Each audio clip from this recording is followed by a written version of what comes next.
আসসালামু আলাইকুম সম্মানিত প্রবাসী ভাই বোনেরা, আবারও পেনশন সংক্রান্ত একটি ভিডিও নিয়ে আপনাদের মাঝে হাজির হলাম। আসলে পেনশন বিষয়টি নিয়ে দীর্ঘদিন ধরে আপনাদের মাঝে তেমন কোনো কথা বলা হয় না। অনেক ভাই বোনেরা আমাকে কমেন্ট করেছেন যে ভাই পেনশন সংক্রান্ত বিষয়ে এখন কেন ভিডিও করতেছেন না, কাজ করা বন্ধ করলেন কিনা, নানা রকম কমেন্ট আমি দেখতে পাই। তো প্রিয় ভাই বোনেরা, অবশ্যই পেনশন সংক্রান্ত বিষয়ে কাজ করা বন্ধ করা যাবে না, এটা আমাদের করতেই হবে।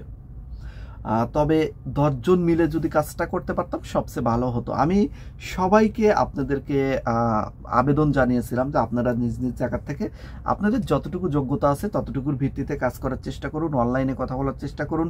আমরা তো আর বাংলাদেশে গিয়ে মানববন্ধন করতে পারবো না, আমরা তো আর দেশের সেইভাবে গিয়ে মিছিল করতে পারবো না বা চাপ সৃষ্টি করতে পারবো না। আমাদের অনলাইনে একমাত্র ভরসা। আমরা যদি অনলাইনে সরব হই, যেমন শেখ হাসিনা সরকারের সময় আমরা রেমিটেন্স শাটডাউন দিয়ে সরকারকে বাধ্য করেছিলাম দেশ থেকে তাড়িয়ে দিতে, ঠিক আমরা যদি আমাদের দাবি আদায়ে যদি আমরা ঠিক ঐক্যবদ্ধ হয়ে যদি এরকম একটা ভূমিকা রাখতে পারি তাহলে কিন্তু দাবিটা আদায় হয়ে যাবে। আসলে ডক্টর ইউনূস সরকার চারদিক থেকে সফল, তারপরও প্রবাসীদের দিকেও তিনি গুরুত্ব দিচ্ছেন। আসলে গুরুত্ব দিচ্ছেন না এটা বলবো না, কারণ ঈদের নামাজের আপনি দেখেছেন যে প্রবাসীদের স্পেশালভাবে তিনি অভিনন্দন জানিয়েছেন। তার মানে প্রবাসীদের বিষয়টি ওনার নলেজে আছে, উনি ভোলেননি। তবে বিষয় হচ্ছে কি, ওনাকে প্ল্যান জানাতে হবে। আমাদের কি প্ল্যান এটা যদি আমরা না জানাই, উনি তো নিজের থেকে এইভাবে কাজ করতে পারবেন না, কারণ উনি একটা সরকার প্রধান। উনি তো চাইলেই একজনকে নিয়ে বা শুধু প্রবাসীদের নিয়ে চিন্তা ভাবনা করতে পারেন না। প্রবাসীদের জন্য প্রবাসী মন্ত্রণালয় আছে, সেখান থেকে যদি ভালোভাবে পরিকল্পনা করে ডক্টর ইউনূসের সাথে চিন্তা ভাবনা করে, মিটিং করে, তাহলে কিন্তু অবশ্যই কিন্তু এই বিষয়টি নিয়ে তিনি সম্মতি জানাবেন। কিন্তু দুঃখের বিষয়, প্রবাসী কল্যাণ মন্ত্রণালয়ে যে অথর্বরা বসে আছে তারা প্রবাসীদের জন্য কাজ করে না। তারা শুধু সরকারি জব করবে, সকালে আসবে, সারাদিন ডিউটি করে বিকালে যাবে এবং মাস শেষে স্যালারি নেবে। প্ল্যান হলো এটা।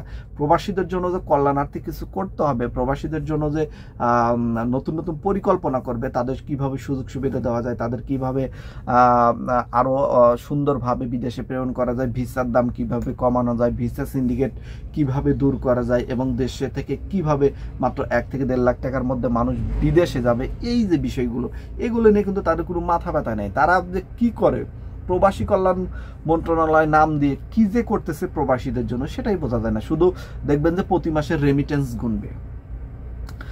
সবচেয়ে গুরুত্বপূর্ণ, দীর্ঘ যে 53 বছর স্বাধীনতার পর থেকে এখন পর্যন্ত বাংলাদেশে যে পরিমাণ রেমিটেন্স ঢুকেছে, তার থেকে প্রতি মাসে যে পরিমাণ রেমিটেন্স ঢুকেছে সেই তুলনায় এই মাসে সবচেয়ে বেশি রেমিটেন্স ঢুকেছে।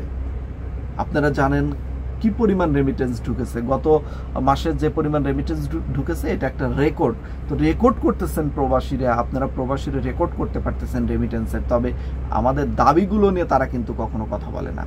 তারা দেখবেন যে আমরা যে প্রত্যেক মাসে যে রেমিটেন্স পাঠাচ্ছি এই বিষয়টি নিয়ে কিন্তু সুন্দরভাবে টিভি চ্যানেলগুলোও নিউজ দেবে যে প্রবাসীরা এত পার্সেন্ট রেমিটেন্স দিচ্ছে, গত মাসের চাইতে এত বেশি, এত পরিসংখ্যান, এগুলো নিয়ে তারা কাজ করতে পারে, পরিসংখ্যান নিয়ে কথা বলতে পারে। কিন্তু প্রবাসীদের অধিকার, আমরা কি চাই, এই বিষয়টি নিয়ে কথা বলে না। আমাদের কথার তারা গুরুত্ব সেইভাবে দেয় না। আমাদের কথা গুরুত্ব পেতে হলে অবশ্যই সবাই ঐক্যবদ্ধ হয়ে একসাথে হুঙ্কার দিতে হবে, তাহলে আমাদের পেনশন দাবি পূরণ হয়ে যাবে।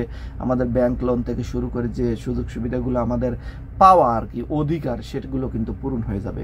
দুঃখের বিষয়, আমরা আমাদের নিজেদের অধিকার সম্পর্কে আমরা সচেতন নই। আমরা যদি আমাদের অধিকার সম্পর্কে সচেতন না হই তাহলে কিন্তু আমরা কখনোই ভালো কিছু পাবো না। তাই অবশ্যই আসুন সবাই মিলে ঐক্যবদ্ধ হয়ে আমাদের রেমিটেন্স কার্ড দাবি, আমাদের পেনশন দাবি, আমাদের যে ভিসা সিন্ডিকেটের যে দুর্নীতি হয় এগুলো এবং পাসপোর্ট সংক্রান্ত ঝামেলা হয় এগুলো, অথবা আমাদের প্রবাসীদের নিয়ে খেলা হয়, মানে এক ভিসার কথা বলে আরেক ভিসায় পাঠিয়ে দিয়ে নানা রকম হ্যারাসমেন্টের শিকার করা হয়, যে ট্রাভেলসগুলোকে, সেই ট্রাভেলসগুলোকে যেন বিরুদ্ধে যেন সরকার আইনগত ব্যবস্থা নেয়। প্রত্যেকটা বিষয়, প্রবাসীদের বিষয়গুলো নিয়ে যেন স্বচ্ছভাবে সরকার কাজ করতে পারে, এই দাবি রেখে আজকের মতো ভিডিওটি এখানেই শেষ করলাম।